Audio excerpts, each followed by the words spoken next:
দিয়েছিল, সুস্থতা দিয়েছিল, নেক কাজ করার দরকার ছিল, গুনাহ থেকে বাঁচার দরকার ছিল, ভালো মানুষদের অন্তর্ভুক্ত হওয়ার দরকার ছিল। এটা দুনিয়ায় যতদিন বাইসা ছিল বোঝে নাই, বুঝছে কখন? বলে মরার পর। এবার আল্লাহর কাছে বলে ফায়াকুলা রব্বি লাউলা আখখারতানি ইলা আজালিন করিব। তখন অনেক বিনয়ের সাথে কাকুতি মিনতি করে আল্লাহরে বলবে, ও আমার রব, আমারে যদি কিছু সময়ের জন্য আর একটু অবকাশ দিতেন, আবার যদি একটু দুনিয়ায় যাওয়ার সুযোগ দিতেন, আবার যদি কিছু সময়ের জন্য হায়াত দিতেন, যদি দুনিয়ায় যাইতে পারতাম, ওই যে সম্পদ দিয়েছেন সব দান করে দিতাম, যেই সময়টা পাইতাম ইবাদতে অতিবাহিত করতাম। লাউলা আখখারতানি ইলা আজালিন করিব ফাআসাদদাক ওয়া আকুম মিনাস সলিহিন। যদি একটু আবার একটু অবকাশ দিতেন, আমি দান সদকা করতাম আর আমি সৎকর্মশীলদের অন্তর্ভুক্ত হয়ে যাইতাম। উনি বুঝতে পারছে যে দুনিয়ার হায়াতে সম্পদ দিছিল আল্লাহ, দান সদকা করার দরকার ছিল। দুনিয়ার হায়াত পেয়েছিলাম, সুস্থতা পেয়েছিলাম, কিন্তু নেক আমল করার দরকার ছিল। এটা বুঝছে কখন? যখন বুঝে কোনো লাভ নাই। যখন বুঝে কোনো লাভ নাই। ওই যে আল্লাহ বলতেছে আলহাকুমুত তাকাসুর, তোমাদেরকে প্রাচুর্যের লালসা ভুলিয়ে দিয়েছে। আর এই ভুলা থাকবা কতক্ষণ? বলে যতক্ষণ না কবরে যাবা ততক্ষণ। কিন্তু বুঝবা কবরে গিয়া, কিন্তু করার কিছু থাকবে না। আমাদের এক মুরব্বী গল্প শোনাইতেন আমাদের, যে মানুষ যদি এই হায়াতের কদর না করতে পারে, হায়াতের মূল্য যদি না বুঝে, ইমানের মূল্য যদি না বুঝে, এটা তার জন্য বড় দুর্ভোগ। বলে বুঝে তখন যখন কোনো কাজে আসে না। বলে এক জেলে, সে নদীর মধ্যে মাছ মারতে গেছে।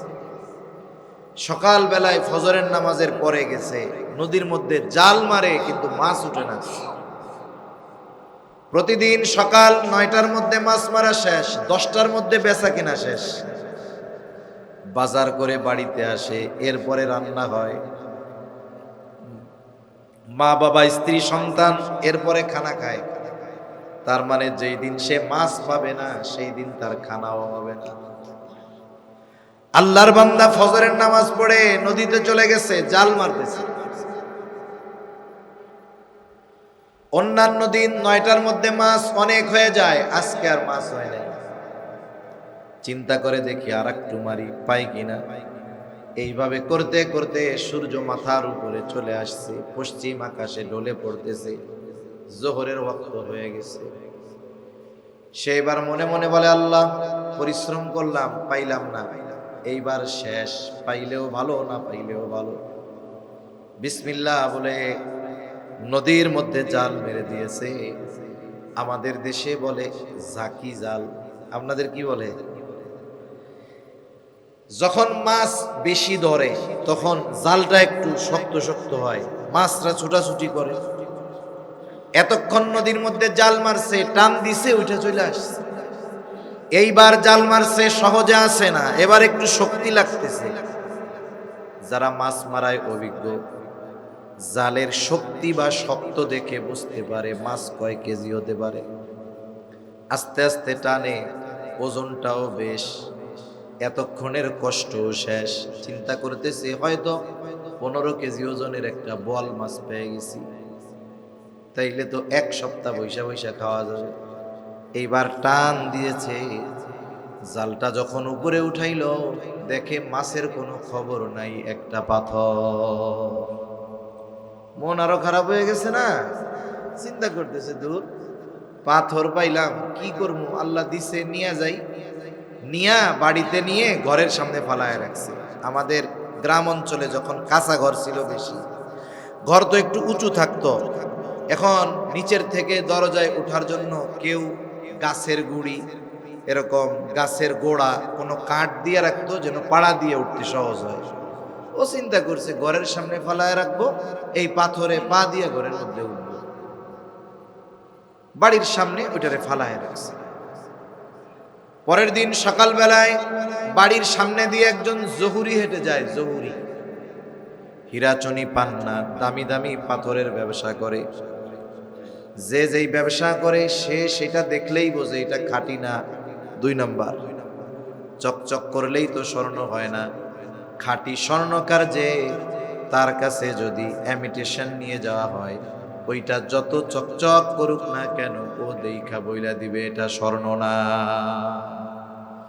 আর স্বর্ণ যদি আসল হয়, উজ্জ্বলতা যদি নাও থাকে, ও দেইখা বইলা দিবে এটা চকচক না করলে কি হবে, এটা জিনিস আসল। জহুরির নজর চলে গেছে পাথরের দিকে। সে বুঝতে পারছে এটা দামি এক পাথর, কিন্তু যার বাড়ির সামনে পাথরটা ফালানো নিশ্চয়ই এই বাড়ির মালিক পাথরের মূল্য জানে না। এবার ডাক দেয়, বলে বাড়ির মালিক কই? জেলে বের হইছে, বলে হ্যাঁ আমি বাড়ির মালিক। বলে তোমার পাথরটা বেচবা নাকি?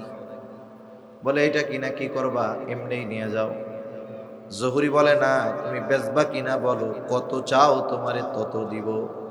বলেন তো, সাধারণ মানুষ যদি ওই জিনিসটার মূল্য না জানে, একটা পাথর আর কয় টাকা পাবে? ও চাইছে অল্প কিছু দাম, জহুরি আরো কিছু দিয়ে দিছে। মানুষজন জড়ো হয়ে গেছে যে এই লোক হীরাচুনি পান্না দামি দামি পাথরের ব্যবসা করে, ও জেলের বাড়ির সামনে ওই শ্যাওলা বোটা পাথরটা কেনার লাগে পাগল হয়ে গেছে কেন? মানুষজন জড়ো হয়ে গেছে, পাথর কেনা বেচা শেষ। এইবার জহুরি পাথরটা ব্যাগের মধ্যে ভইরা বলে, শোনো কেন কিনলাম? বলে ও হলো জেলে, ওর কাজ মাছ মারা, ও তো পাথর চিনবে না। বলে এই পাথর সাধারণ কোনো পাথর নয়। বলে এই পাথরের বিনিময়ে যদি ও আমার সব সম্পদ চাইতো, আমি সব সম্পদ দিয়ে হলেও পাথরটা কিনে নিতাম। এটা এমন দামি এক পাথর। এইবার জেলে মাথা ঠুকাইতেছে দেয়ালের সাথে, আরে কামটা করলাম কি, আরে কাম করলাম কি রে, আল্লাহ কি দিছিল রে, মূল্য বুঝলাম না, সব আইলাম। এখন বলেন তো, ও যতই আফসোস করুক এখন আর লাভ আছে? জোরে বলেন, আছে লাভ? ওই রকম যখন আমরা কবরের বাসিন্দা হয়ে যাব, তখন আমরা বুঝতে পারবো যে কি জন্য আল্লাহ পাঠাইছিল আর কি করেছি। বলে তখন বুঝে আসবে, ঠিক করার কিছু থাকবে না। এই জন্য কেউ যদি ওই কবরে যেদিন যেতে হবে, কবরে যদি আফসোস না করতে চায়, তাহলে অবশ্যই আল্লাহ যেই কারণে পাঠিয়েছেন সেটার বাস্তবায়ন করতে হবে। কাজটা কি? আল্লাহর গোলামি করা। জোরে বলেন, কার গোলামি? আল্লাহর গোলামি। এই গোলামি চলবে কতদিন? বলে মৃত্যুর আগ পর্যন্ত। একদল মৃত্যুর আগ পর্যন্ত গোলামি কইরা কবর রে জান্নাত বানায় ফেলবে, আর একদল মৃত্যুর আগ পর্যন্ত আল্লাহর নাফরমানি কইরা কবরটারে জাহান্নামের গর্ত বানায় নিবে। এজন্য আল্লাহর গোলামি চলবে কতদিন? বলে হায়াত থাকবে যতদিন। আল্লাহ তাআলাও বলেন, ওয়া'বুদ রাব্বাকা হাত্তা ইয়াতিয়াকাল ইয়াকিন।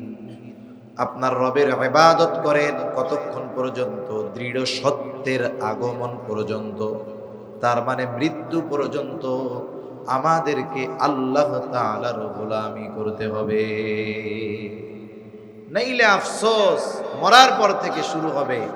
কারো আফসোস তো থাকবে অনন্তকাল, কিন্তু কিছু করার থাকবে না।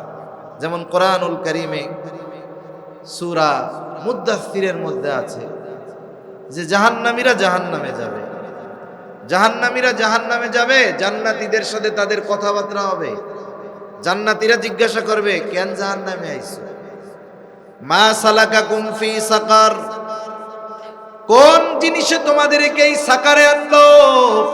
কেন তোমরা জাহান্নামী হইলা? এইবার তারা জবাব দিবে, ক্বালু লাম নাকু মিনাল মুসাল্লিন, আমরা মুসল্লি ছিলাম না। ওয়া লাম নাকু নুতঈমুল মিসকিন, মিসকিনদের খানা খাওয়াইতাম না। ওয়া কুন্না নাখুদু মাল খাইদিন, অনর্থক অহেতুক মজলিসে যারা থাকতো তাদের সাথেও আমরা থাকতাম। এরপরে বলবে, ওয়া কুন্না নুকাযযিবু বিয়াউমিদ্দিন, আমরা কিয়ামতের দিবসের ব্যাপারে কিয়ামতের দিবসকে অস্বীকার করতাম।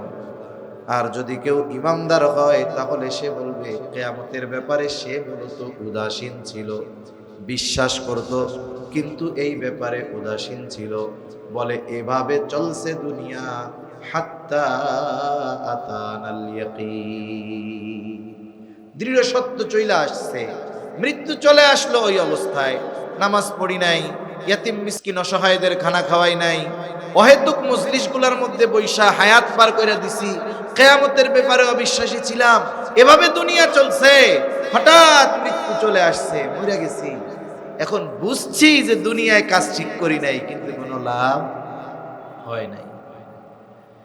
এজন্য আল্লাহ রাব্বুল আলামিন বলেন হাত্তা জুরতুমুল মাকাবির, যতক্ষণ না তোমরা কবরের সাক্ষাৎ করবে ততক্ষণ পর্যন্ত ওই প্রাচুর্যের লালসা তোমাদেরকে আল্লাহ দুনিয়ায় পাঠানোর মূল উদ্দেশ্য ব্যাপারে তোমরা ভুলে থাকবে, গাফেল থাকবে, উদাসীন থাকবে।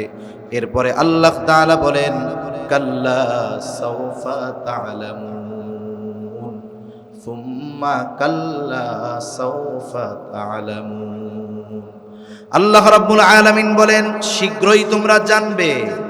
আল্লাহ তাআলা আবার বলেন অতঃপর শীঘ্রই তোমরা জানতে পারবে। কি জানতে পারবে? বলে যে উদ্দেশ্যে পাঠাইছিলাম এই উদ্দেশ্য দুনিয়ায় বাস্তবায়ন না করার কি পরিণতি এটা জানতে পারবে। কবরে জানবে তো সামান্য কিছু, কিন্তু মূল বিষয়টা জানতে পারবে কিয়ামতের দিন, যে এই দুনিয়ার প্রাচুর্যের লালসায় আল্লাহর হুকুম আহকাম ভুলে থাকাটা কত জঘন্য অপরাধ। এরপরে আল্লাহ রাব্বুল আলামিন বলেন কাল্লা লাউ তা'লামুনা ইলমাল ইয়াকিন লাতারাবুন্নাল জাহিম। আল্লাহ তাআলা বলেন লাউ তা'লামুনা ইলমাল ইয়াকিন, তোমরা যদি নিশ্চিত জ্ঞানে জানতা। এরপরে আল্লাহ বলেন অবশ্যই তোমরা জাহান্নাম দেখতে পাবে। আল্লাহ রাব্বুল আলামিন জানায় দেন কিয়ামতের দিন প্রত্যেকটা পাপী জাহান্নামে যাওয়ার আগে জাহান্নাম দেখতে পারবে। আর সে এটাও বুঝতে পারবে যে দুনিয়ায় আমার ওই উদাসীনতা আর গাফলতির কারণে আমাকে আমার আবাসস্থল নির্ধারণ করা হয়েছে জাহান্নাম।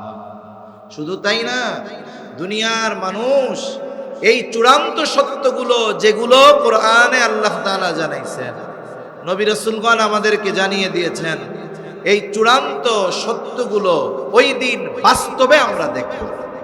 ইলমে ইয়াকিন অর্জন হবে আমাদের সেই দিন। একটা হলো শুনছি আর একটা হলো দেখছি। এই পাপের কারণে শাস্তি যে জাহান্নাম, এই জাহান্নাম তো দেখি নাই, এই জাহান্নামের কথা শুনছি, কিন্তু ওই দিন এই জাহান্নাম দেখার যেই জ্ঞান, এই ইলমে ইয়াকিন দেখার মাধ্যমে যেটা অর্জন হয় এটা আমাদের অর্জিত হয়ে যায়। যেমন ইব্রাহিম আলাইহিস সালাম আল্লাহ মৃত থেকে জীবিত বানাইতে পারে, এটা নবী রাসূলগণ যে বিশ্বাস করে, এর চাইতে বড় বিশ্বাসী এই দুনিয়ায় আর কেউ আছে? ইব্রাহিম আলাইহিস সালাম এরপরও জিজ্ঞাসা করতেছে রব্বি আরিনি কাইফা তুহিয়িল মাউতা ক্বালা আওয়ালাম তুমিন, তুমি কি এটা বিশ্বাস করো না? বলে হ্যাঁ বিশ্বাস করি, তবে লিতাতমাইন্না কলবি, আমার আত্মার প্রশান্তির জন্য একটু দেখতে চাই। এজন্য দেখার মাধ্যমে ইলমে ইয়াকিন অর্জন হয়। আল্লাহ তাআলা ইব্রাহিম আলাইহিস সালামকে দেখায়া দিয়েছে যে মৃত্যুকে আল্লাহ তাআলা কিভাবে জীবিত করবে। আজকে আমরা আলোচনা করি, আমাদের বুজুর্গানে দিন ওলামা হযরত আমাদেরকে কবরের কথা বলেন, হাসরের কথা বলেন, জান্নাত জাহান্নামের কথা বলেন, এইগুলোর ব্যাপারে সতর্ক করে দুনিয়ায় কি করতে হবে, কোন উদ্দেশ্যে আল্লাহ পাঠিয়েছেন, কোন কাজগুলো আমাদের জন্য করণীয়, কোন কাজগুলো বর্জনীয়, এগুলো আমাদেরকে বলেন। ভালো কাজ করলে জান্নাতের নিয়ামতের কথাগুলো শোনান, জাহান্নামের ভয়াবহতা শাস্তির কথাগুলো আমাদের শোনান।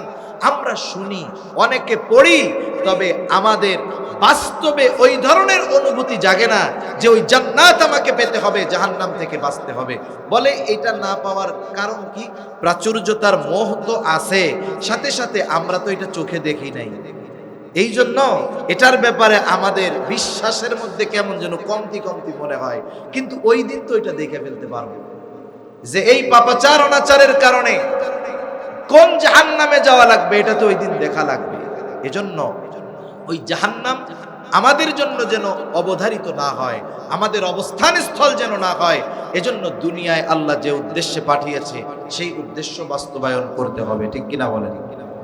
এরপরে আল্লাহ তাআলা বলেন, লাতারাবুন্নাল জাহিম সুম্মা লাতারাবুন্নাহা আইনাল ইয়াকিন সুম্মা লাতুসআলুন্না ইয়াওমাইযিন আনিন নাঈম। এই দুনিয়াতে আল্লাহ রাব্বুল আলামিন আমাদেরকে অগণিত নেয়ামত দান করেছে। কত নেয়ামত আল্লাহ তাআলা আমাদেরকে দান করেছে।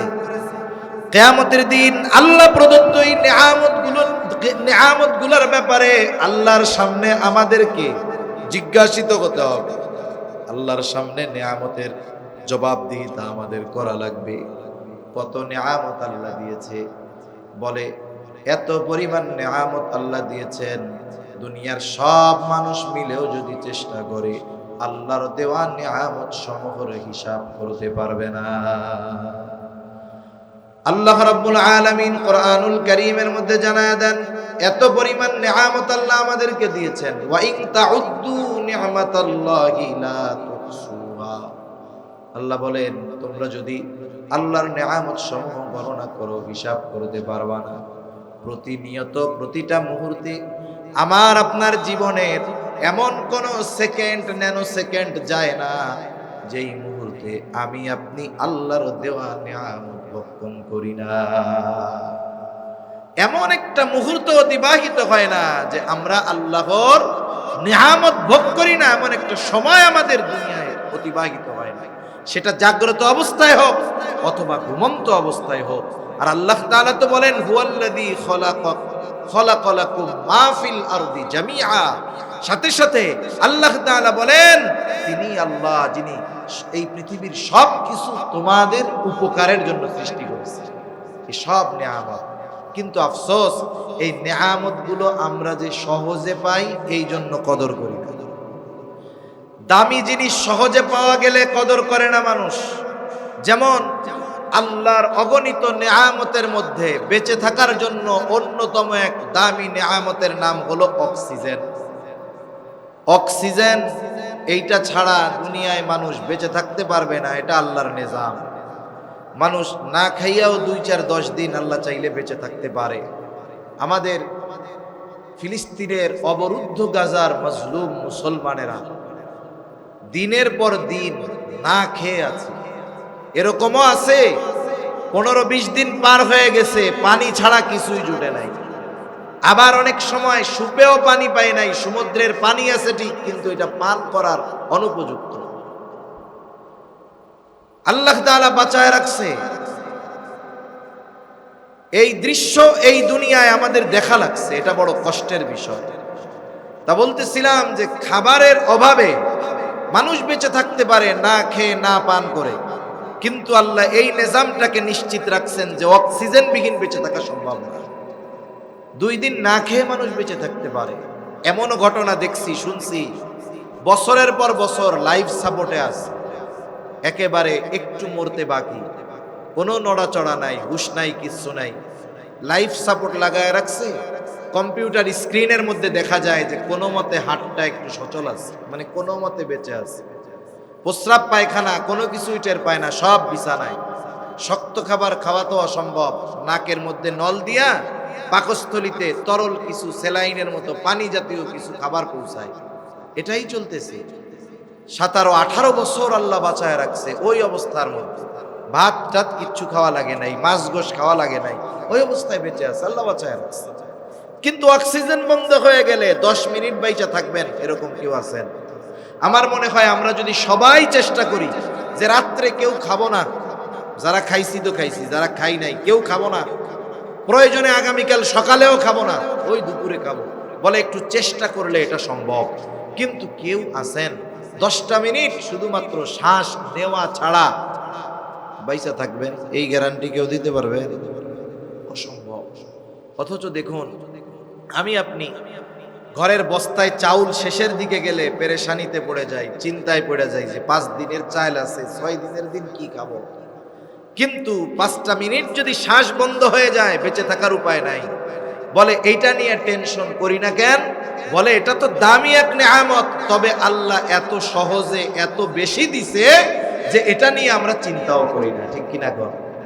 এই যে করোনার সময় যখন মানুষের ফুসফুসে আক্রান্ত হইতো করোনা ভাইরাসে, সবচাইতে গুরুত্বপূর্ণ জিনিসটা লাগতো অক্সিজেন। এমনও হইছে ছোট্ট একটা সিলিন্ডার অক্সিজেন লক্ষ টাকা দৈনিক বিল হইছে। একটু চিন্তা করেন তো, যদি এই অক্সিজেন আমাকে আপনাকে 40, 50, 60 বছরের হায়াতে টাকা দিয়ে কেনা লাগতো, তাহলে আমাদের অবস্থা কি হতো? এটা ছোট্ট একটা নেয়ামতের কথা বললাম, যেটা প্রতিনিয়ত ভোগ করতেছি, অথচ এটা কত দামি। এইরকম অগণিত নেয়ামত প্রতি মুহূর্তে আমরা ভোগ করি কি করি না? জোরে বলেন। এই সুস্থ আছি নেয়ামত, দেখতেছি নেয়ামত, খাইতে পারতেছি নেয়ামত, বলতে পারতেছি নেয়ামত। আল্লাহ তাআলা অগণিত নেয়ামত দিয়ে আমাদের ভরপুর করে রাখছেন। এই রকম নেয়ামত যত আছে এগুলোর ব্যাপারে আল্লাহ জিজ্ঞাসা, কিয়ামতে আমার এই যে সুস্থ ছিলাম এই নেয়ামত কোন কাজে লাগাইছি আল্লাহ জিজ্ঞাসা করবে। এই যে বেঁচে আছি সুস্থতার সাথে নেয়ামত, আল্লাহ জিজ্ঞাসা করবে হায়াত কিভাবে অতিবাহিত করছে, কিভাবে উপার্জন করেছ, উপার্জিত পয়সা কোন পদ্ধতিতে ব্যয় করছো। এভাবে আল্লাহ তাআলা জিজ্ঞাসা করবে যৌবনকাল কিভাবে অতিবাহিত করেছ।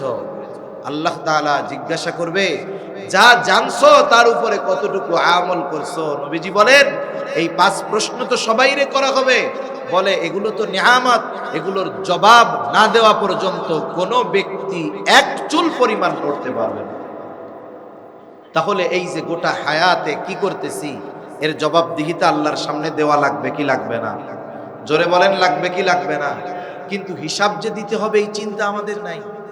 দুনিয়ায় যদি এই হিসাবের চিন্তা থাকতো যে আমাকে যেই নেয়ামতগুলো আল্লাহ দিয়েছেন এগুলোর ব্যাপারে আল্লাহর সামনে জিজ্ঞাসিত হতে হবে, তাইলে এই দুনিয়ায় বেঈমান পাওয়া যাইতো না, বেনামাজি পাওয়া যাইতো না, নাফরমান মানুষ পাওয়া যাইতো না। ঠিক কিনা বল? কিয়ামতের দিন আল্লাহ তাআলা আমাদের দুনিয়ার সব কর্মের হিসাব জানায়া দিবে। প্রত্যেককে তার আমলের ফাইল হাতের মধ্যে আল্লাহ পৌঁছায়া দিবে। আমল নামা কেউ ডান হাতে পাবে, কেউ বাম হাতে পাবে, তাই না? আল্লাহ আমাদের ডান হাতে আমল নামা পাওয়ার মতো আমল করার তৌফিক দান করেন। এখন যারা ডান হাতে আমল নামা পাবে তাদের অবস্থাটা কি? আল্লাহ তাআলা বলেন ফাআম্মা মান উতিয়া কিতাবাহু বিয়ামিনিহি ফায়াকুলু হাউম ইকরাউ কিতাবিয়া ইন্নী যানানতু আন্নী মুলাকিন হিসাবিয়া। একটু খেয়াল দিয়া কথাটা শুনবো। ডান হাতে যে আমলনামা পাবে, ফায়াকুলু হাউম ইকরাউ কিতাবিয়া, সে মানুষদেরকে ডাক দিয়া বলবে এই যে আমার কিতাব তোমরা পড়ো, আমার কিতাব পড়ো, আমার আমলনামা। কারণ সে ডান হাতে আমলনামা পেয়ে নিশ্চিত যে আমি জান্নাতে যাব, জান্নাতে যাওয়া কেউ ঠেকাতে পারবে না। এখন সাথে সাথে এই আমলনামা পড়ার কথা বলার সাথে সাথে সে আমলনামা ডান হাতে পাবার কারণটাও বলে দিবে। বলবে হা উমকরউ কিতাবিয়া ইন্নী যানানতু আন্নী মুলাকিন হিসাবিয়া। সে বলবে কেমন যেন, সে বলবে আমি ডান হাতে আমলনামা পাইছি। কেন জানো? ডান হাতে আমলনামা পাবার কারণ হলো ইন্নী যানানতু, আমি এই ব্যাপারে দৃঢ় ধারণা রাখতাম। মুফাসসিরিনে কেরাম বলেন আমি ঈমান রাখতাম, এই ব্যাপারে আমি সুদৃঢ় বিশ্বাস রাখতাম।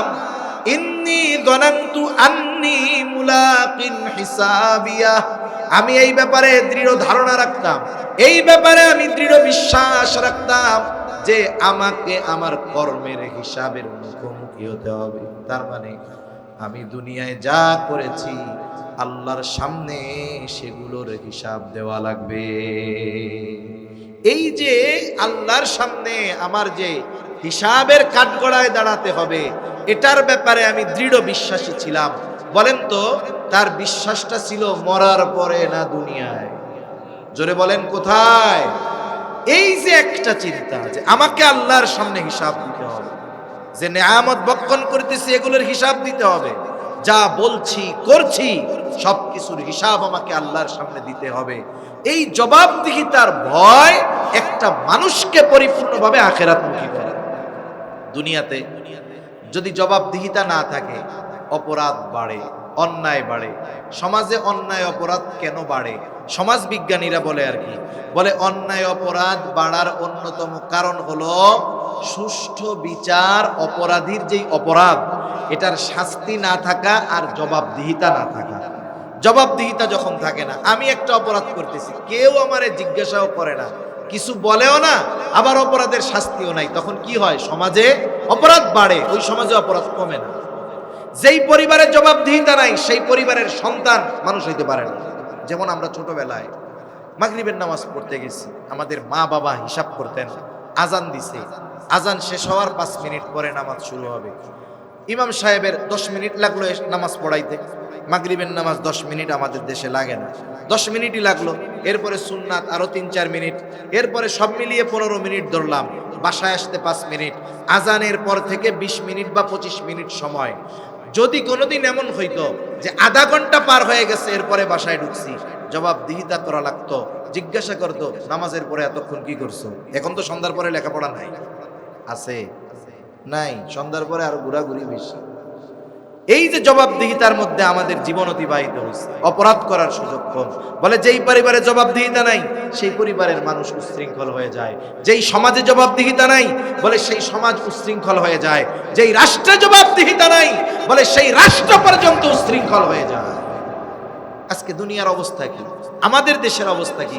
যার যেমন চাই করতেছে। দেখেন, মানুষ দেখতেছে চতুর্দিকে, গাড়ি থামায়া ডাকাতি করতেছে, মানুষের কুপায়া মেরে ফেলতেছে মানুষের সামনে। আমি আপনি ভিডিও করতেছি ঠিক, কিন্তু যেই কয়জন ভিডিও করতেছে, ওই কয়জন মিলে যদি ওরে ধরতাম, তাহলে ওই ব্যক্তি হয়তো ওই জালেমের জুলুম থেকে বাঁচতে পারবে। এখন কেন ধরতে যায় না? বলে যে ধরতে যায় সেও বিপদে পড়ে যায়। অপরাধীরে ধরতে গিয়া বিপদে পড়ে যাইতে হয়, কথায় তো কথা আসে। একটা গল্প মনে পড়ে গেছে, বলি। আমি একবার গেছি পাসপোর্ট অফিসে টাকা জমা দেওয়ার জন্য, ব্যাংকে টাকা জমা দিতে গেছি। হুজুর মানুষ, পাঞ্জাবিটাও একটু ঢোলা ছিল, পকেটে মোবাইল ছিল একটা। সোনালী ব্যাংকের টাকা জমা দিচ্ছি, ইতিমধ্যে একজন আমার পকেট থেকে মোবাইলটা উঠায় ফেলছে। আমি সাথে সাথে টের পেয়ে গেছি। টের পেয়েই, যেহেতু ভিড়, আমি দ্রুততার সাথে পেছন দিকে এসে ওই চোরকে আমার সামনে নিয়ে এসেছি। ওর বের হওয়ার আর উপায় নেই। ও যখন বুঝতে পারছে ধরা তো পড়ে গেছি, সিস্টেমে মোবাইলটা ফালাই দিচ্ছে। কিন্তু আমি তো ধরে ফেলছি, আমার সাথে আরো কয়েকজন, ওরা মোটামুটি উত্তম মাধ্যম দিচ্ছে। তা দিয়ে চিন্তা করলাম, থানার সামনে, ওই ব্যাংকের সামনে, ওই জায়গা পুলিশও আছে, থানাও পাশে। এবার তাইলে এই চোরটারে পুলিশের হাতে দিয়ে দেই। কয়েকজন মিলে ওরে পুলিশের কাছে নিয়ে গেলাম, যে এ অপরাধ করছে, এরে ধরেন। আমি টাকা জমা দিয়ে অন্যান্য কাজ করতে যাব। আমাকে বলে আপনিও একটু বসেন। 2-2.5 ঘন্টা বসায় রাখছে। আমি বলে আমার তো কাজ শেষ, আমি তো মোবাইল পেয়ে গেছি, আমি জিডি কোনো কিছু করব না তো। আমার ধরছি অপরাধী, আপনাদের হাতে তুলে দিলাম। অন্যান্য লোকজনও দেখছে, সবাই ধরেন। না না, আপনার থাকতে হবে। এই যে আমারে আটকায়া দিল, 2.5 ঘন্টা শেষ। এরপরে কি হলো, বলে আমাদের গাড়ি আসতেছে, আপনি সহ থানায় যেতে হবে, একটা জেনারেল ডায়েরি করতে হবে, জিডি করতে হবে। আচ্ছা, অনেকক্ষণ ওনাদের গাড়ি আসে না, ব্যস্ততা তো আমার, সময় চলে যাচ্ছে ওই দিক দিয়া। এরপরে ওনরা একটা সিএনজির মতো গাড়ি ভাড়া নিলেন, থানায় নিয়ে গেলাম। আমার কয় ভাড়াটা দিয়ে দেন, ভাড়া আমার থেকে দেওয়া লাগে। এরপরে ভেতরে গেলাম, আমি বললাম আমার কোনো অভিযোগ নাই। তা যারা ছিলেন কর্মকর্তা, এদের মধ্যে একজন ভালো, বলে এই হুজুরে আর কষ্ট দিও না তো, হুজুরে যাইতে দাও, ছেড়ে দাও, এরে ওই জায়গার একটা ছোটখাটো চিন্তায় টিন্তায় মামলায় ঢুকায় দিও। না না, হবে না, আমারে দিয়ে জেনারেল ডায়েরি করাইতেই হবে। এরপরে লেখার জন্য আছে, আমার জীবনে প্রথম অভিজ্ঞতা, ওই জায়গায় নিয়ে গেছে আমাকে লেখার জন্য। এর আগে আর একজন বলছে চা পয়সার কিছু টাকা দেন, এরপরে জানগা। আমি সেটা আবার দেইনি, বলছি যে টাকা পয়সা নেই, অল্প কয় টাকা আছে, 50-100 টাকা আছে, আর ভাড়া আছে, আর টাকা পয়সা নেই, জমা দিয়ে দিচ্ছি সব, ছাত্র জমা নাই। এরপরে ওই জায়গায় লিখতে গেছি, যেই আল্লাহর বান্দা মামলা লিখবেন, উনি নামাজ পড়তেছে। উনি ওই জোহরের নামাজ পড়তেছে, হয়তো সুন্নাত শেষ, নামাজ পড়ে বসতে, কি আমি একটা ডায়েরি করতে হবে, একটা এই অভিযোগ। বলে আচ্ছা ঠিক আছে, আপনি কিছু দিয়ে যান, আমরা লিখে দেব। এইটা কই আমি ঠিক আছে বসতেছি। উনি যেই নামাজে দাঁড়াইছে, আমি আস্তে করে বাইরে চলে আসছি। এইবার ওই যে আগে যে সাবানের টাকা চাইছিল, বলছিলাম ভাই 50-100 টাকার বেশি নাই, আমি যেই থানার থেকে বাইরে হয়ে চলে আসতেছি, ওই আল্লাহর বান্দা আমারে আইসা কয় তাহলে ওই 50 টাকাই দিয়ে না। বিষয়টা কি হইল, সারাটা দিন আমার মাটি হয়ে গেল, ওই দিনের কাজ হলো না, বাড়িতে ফিরে যাইতে হইল, আবার পরে আসতে হইল। তাহলে দেখেন, এই আপনি অভিযোগ করবেন, অপরাধীর শাস্তি চাইবেন, এটাই আপনার আমার জন্য বড় অপরাধ হয়ে গেছে। কেন? বলে জবাবদিহিতা নাই। যদি সঠিক জবাবদিহিতা থাকতো তাহলে আপনার আমার কোনো ঝামেলা ছিল না, যা করার দরকার প্রশাসন করবে, ঠিক কিনা বলেন? এই দুনিয়ার নিজাম ওইরকম, যেখানে জবাবদিহিতা নাই সেখানে কোনো সময় শৃঙ্খলা থাকতে পারে না। এজন্য আমার আপনার যদি এই চিন্তা থাকে, জবাবদিহিতার ভয় থাকে, যে দুনিয়ায় যা হয় হোক, দুনিয়ার আইনের তো অনেক ফাঁক ফোকর আছে, এটা দিয়ে বের হয়ে গেলাম, কিন্তু আখেরাতে তো বের হওয়ার কোনো উপায় নাই। ওই যে সেই কথা, ডান হাতে আমল নামা কেন পাইছি? ইন্নী যানানতু আন্নী মুলাকিন হিসাবিয়া, এই ব্যাপারে আমার দৃঢ় ধারণা ছিল, বিশ্বাস ছিল, ঈমান ছিল যে আমাকে আল্লাহর সামনে হিসাবের কাঠগড়ায় দাঁড়ানো লাগবে। এজন্য দুনিয়ায় যত নিয়ামত ভোগ করতেছি, এগুলো দিছেন কে? জোরে বলেন না, দিছেন কে? দুনিয়াতে অনেক সময় কারো কিছু ভোগ করলে, কারো দ্বারা উপকৃত হলে যদি তার কৃতজ্ঞতা প্রকাশ না করি, মানুষ কত বেশি কথা কয়। আর যেই মালিক প্রতিনিয়ত অগণিত মূল্যবান নেয়ামত দিচ্ছেন, বিনা চাওয়ায় বিনা টাকায় ভোগ করতেছি, ওই মালিকের নাফরমানি যদি করি, ওই মালিকের আনুগত্য যদি আমরা এই দুনিয়ায় না করি, ওই মালিক যেই উদ্দেশ্যে আমাদেরকে এই দুনিয়াতে পাঠালেন সেটা যদি আমরা ভুলে যাই, বলেন তো তাহলে আমাদের মতো অকৃতজ্ঞ আর কেউ আছে? জোরে বলেন, আর কেউ আছে? এজন্য সূরা তাকাসুর থেকে আমরা শিক্ষা নিব যে আল্লাহ আমাদেরকে তার দাসত্ব করার জন্য পাঠিয়েছেন। শয়তান চাবে ভুলিয়ে দিতে, কিন্তু একটা সময় মনে পড়বে কবরে গেলে, কিন্তু তখন বুঝলেও কোনো কাজ হবে না। আল্লাহ অগণিত নেয়ামত আমাদেরকে দিয়েছেন, ওই নেয়ামতের ব্যাপারে আমাদেরকে জিজ্ঞাসিত হতে হবে। এই জন্য আমরা নেয়ামতের শুকরগুজার বান্দা হব। আল্লাহ সুবহানাহু ওয়া তাআলা আমাদের সবাইকে কথাগুলো বুঝবার তৌফিক দান করেন। জবান খুলে বলি আমিন। ওয়া আখিরু দাওয়ানা আনিল হামদুলিল্লাহি রাব্বিল আলামিন।